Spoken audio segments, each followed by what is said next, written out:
একটিবার পথে ছলনা দিতে বলো, আমি কোথায় গেলে আমি আমার মায়ের দেখা পাবো। তোমরা কেউ কি হয়ে যায় ওই নদীর জলের মধ্যে আমি আমার প্রাণ বিসর্জন দিয়ে আমি মানুষকে বাঁচিয়ে দেবো। আমি মাতৃভাবকে সন্তান না আমি মায়ের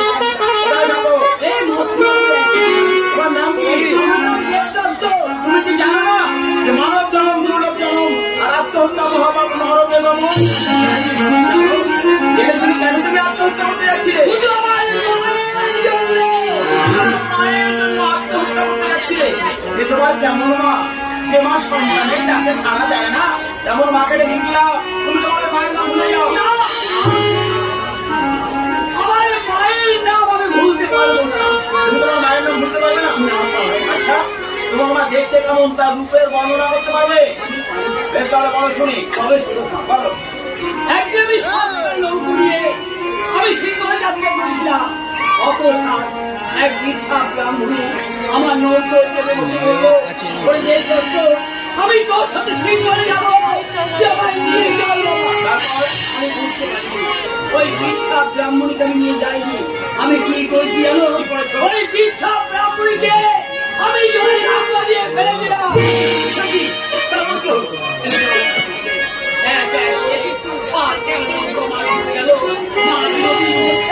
আমি চিৎকার করলাম, আমি একটা জনপদের মালা হাঁটতে হাঁটতে আমার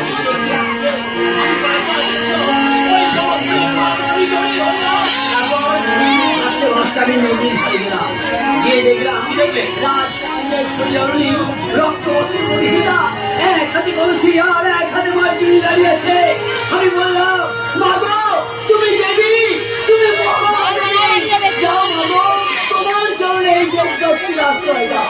যাওয়ার সময় বলে গেল, বলে দেবদত্ত এইভাবে তুই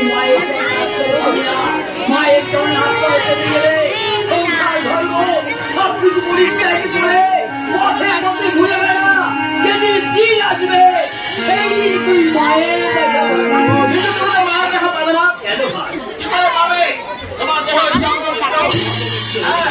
আত্মা হচ্ছে অশুদ্ধ। তাই মায়ের দেখা পেতে হলে প্রথমেই তোমাকে নিতে হবে মূর্খা। তুমি আমার গুরু বলে স্বীকার করো, তাহলে আমি হবো তোমার গুরু। আমি তো মায়ের গুরু বলে স্বীকার করছি ভাই। তুলে দাও গুরু মন্ত্র বল করতে, তুলে দাও মাতৃমন্ত্র বল করলে, কেমন যে বাকি রাখলে মা ছুটে তাহলে তুমি আমার কণ্ঠে কণ্ঠে মিলিয়ে বলো,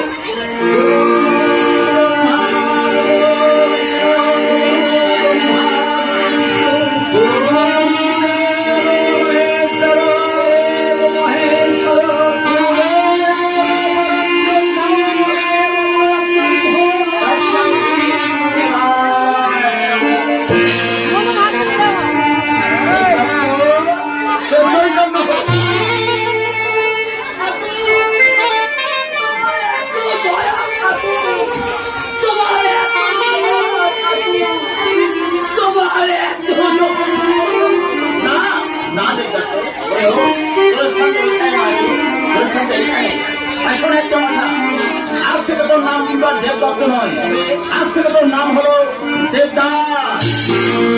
দেবদত্ত নাম আমার মুছে গেল, আজ থেকে তুমি আমার নাম দিলে দেবদাস। হ্যাঁ দেবদাস।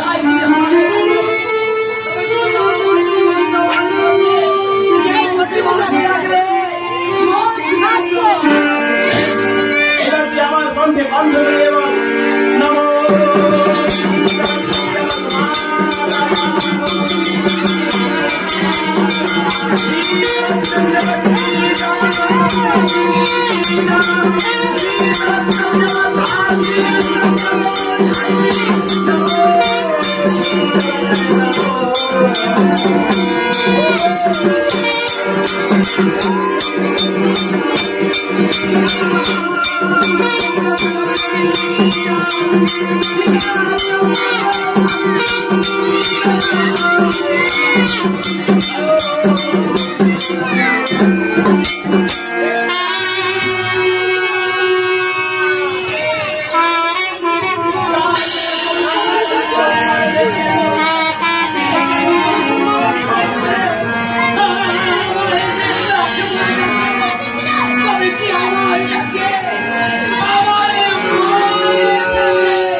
মা আমার দেখা পাবে না কেন মা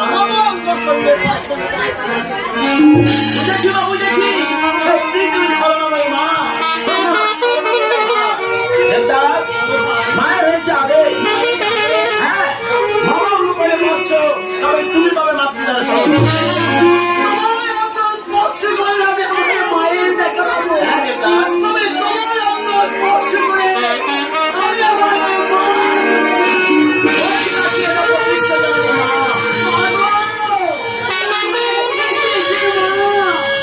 তুই এসেছিস রে মা, তুই এসেছিস। সন্তানের স্থান মায়ের চরণতলে নয়, মায়ের কোলে। আমি কত খুশি, কত আমি তোকে মা মা আমার চোখের জলে তোমার পাতটা আমি ধুয়ে দিয়েছি মা। তুমি তোর রাত আমি শুনতে স্মরণে স্বপ্নে নিত্যায় জাগরণে যেন তোর ওই কবির ছবিটা আমার চোখের সামনে ভেসে উঠেছে। তোর জন্য রাস্তায় নেওয়ার জন্য ছুটে গেলাম, তুই যেন কোথায় দিয়ে সন্তান যদি না জেনে মায়ের জন্য অপরাধ করে আর মা কি সন্তান যখন তোর মাথা তোর সামনে আমি সন্তুষ্ট হয়েছি, তুই আমার কাছে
অনেক ঝড় অনেক সংসার আছে মানব হয়ে তাই কি সহ্য করতে পারি না। আমি পারবো মা। পারবি পারবি আমার পূজার পোশাক করতে তাহলে এই আমার হেল্প হবে।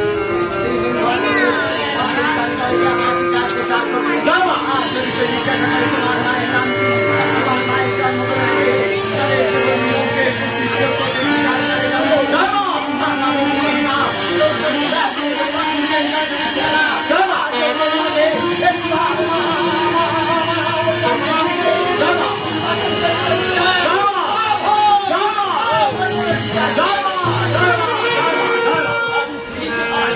আমার তোমার কথা দিয়ে দাও।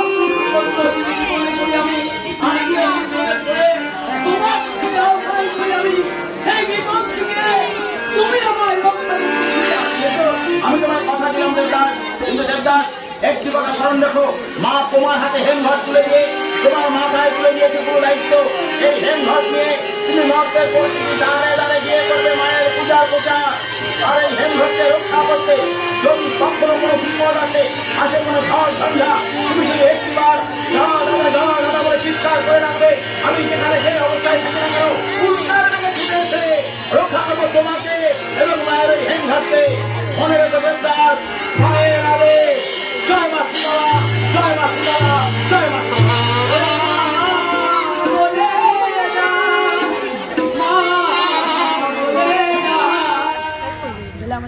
তো গাইস আজকে আমাদের এই ভিডিওটা শুধু এই পর্যন্ত। এরপরে আরো আমাদের অনেক ব্লগ আসবে নতুন নতুন। তো আশা করি আপনারা ভালো থাকবেন, সুস্থ থাকবেন। Bye bye. Bye bye. Bye bye.